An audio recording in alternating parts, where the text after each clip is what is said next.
ಕಲಿತಿದ್ದು ಅರ್ಜುನನ ಕೂಡ ಕೃಷ್ಣ ಕೃಷ್ಣ ಅಂತಿತ್ತು. ನಾ ಕನಕ ಹೇಳಿ ನಾನು ಹುಚ್ಚೇಳಿತ್ತು. ಭಾರತ ದಪ್ಪದು ದಪ್ಪದು ತೆಪ್ಪದು ತೆಪ್ಪಿರೋ ಯಾರಿಗೆ ಇದು ಪದನೇ ಚಲೋ ಇತ್ತು. ಮಹಾರಾಜ ಹಿಂಗೆ ಹಾಕ್ರಿ ಯಾರೇನ್ರಿ ನಮ್ಮ ಮಗನ ಮಹಾರಾಜ ಗೊತ್ತಿರು ಆ ಪದ ಹಾಡೋದು ನನ್ನ ತೆರೆಗೆ ಕೂತದ. ನಮ್ಮ ಕಾಕಾಗ ಏನವ ನನಗೆ ಯಾವಾಗ ಹೋಗಿ ನೀವು ಗುಡ್ಡಕ್ಕೆ ಬಿಡ್ತೀವಿ, ನಾನು ಯಾವಾಗ ಹೋಗಿ ಗುಡ್ಡಕ್ಕೆ ಬಿಡ್ತೀವಿ ಅಂತ ಅವ ದಾಮು ಏನೋ ಸಣ್ಣ ಐತಿ ಇನ್ನೊಂದು ಹಾಕಿದ ದಾಮವ. ಅವಾಗ ಏನೈತಂದ್ರೆ 100 ರೂಪಾಯಿ ಗೋಳ ಮಾಡಿ ಕೊಟ್ರು. ಅವಾಗ 100 ರೂಪಾಯಿ ನೋಟ್ ಅವ್ನ 10 ರೂಪಾಯಿ ಇತ್ತು. ಅದ್ರಾಗ ಮಲ್ಲಿಕಾರ್ಜುನ ನಗರ ದೊಡ್ಡ ಟವರ್ ಅದ. ಅವು ನಮ್ಮ ಕಾಕ ಏನ್ ಮಾಡ ಮುಂಬೈದಿಂದ ಹಳೆ ಹರಿದು ಬರ್ತಾವ.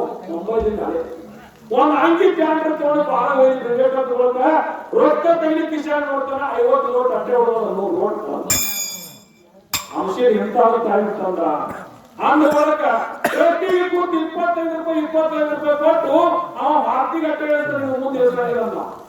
ಅಲ್ಲಿ ನಿಲ್ಲಿಸಿಕೊಂಡು ಸಿದ್ದಾರ್ಥ ಮಾಡೋದ್ರ ಮಟ್ಟಕ್ಕೆ ಬರ್ಬೇಕಂದ್ರೆ ರಾತ್ರಿ ನಡ್ಕೋತ ಬಂದು ಊಟ ಮಾಡ್ಬೇಕಂದ್ರೆ ಏನಿತ್ತು 12 ಗಂಟೆ ಇತ್ತು.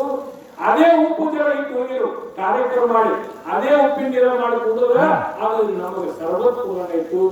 ಮಾಡ್ಲಕ್ಕ ಮದುವೆ ಮತ್ತೆ ರೊಕ್ಕ ತಂದಿರಿದ್ರು ಸುಗಾಬಾಯಿ ಜೋಗುಬಾಯಿ ಅಮ್ಮುಬಾಯಿ ಯಾವುದಪ್ಪ ನೀವು ಎಲ್ಲೇ ಕೇಳಿದ್ರು ನಾವು ಹಿಂಗವ ನಾವು ಅಂಗಿ ಬಂದಿದ್ದೆವು ಹೀಗತ್ತಮ್ಮ ಊಟ ಮಾಡೋ ಕೈಯ ಜೋಡಿತವ ಹೋಗಿ ನಾವು ಕಾಕ ಹೋಗಿ ಊರಿಲ್ಲ ಇನ್ನ ಈಗ ತಂದು ಬಿಟ್ಟಿದ್ವಿ ವಿಚಾರ ಹಾಗೆ ಹೋದಾಗ ಇನ್ನೊಂದು ತಾಸರು ಇರುವಂತದ್ದು ಅಂತ ಬರ್ತಾನ ತಂದು ಅಂತ ವಿಚಾರ ಮಾಡಿ ಅದಕ್ಕೆ ರಾಮ ಹುಟ್ಟುತ್ತಿದ್ದ ವಾಲ್ಮೀಕಿ ರಾಮಾಯಣ ಬರ್ದಿರುತ್ತೆ ಅಂತ. ಇದು ಏನಾರೇ ಇವತ್ತಿಗೆ ಇದೆಲ್ಲ ಕನಸವನ್ನ ಕನಸಬೇಕು ಕಾಲಕ್ಕ ಅಂತ ನಮ್ಮ ಅಪ್ಪ ತಮ್ಮವರು ನಾಗಪ್ಪ ನಮ್ಮ ತಂದು ಬಿಟ್ಟು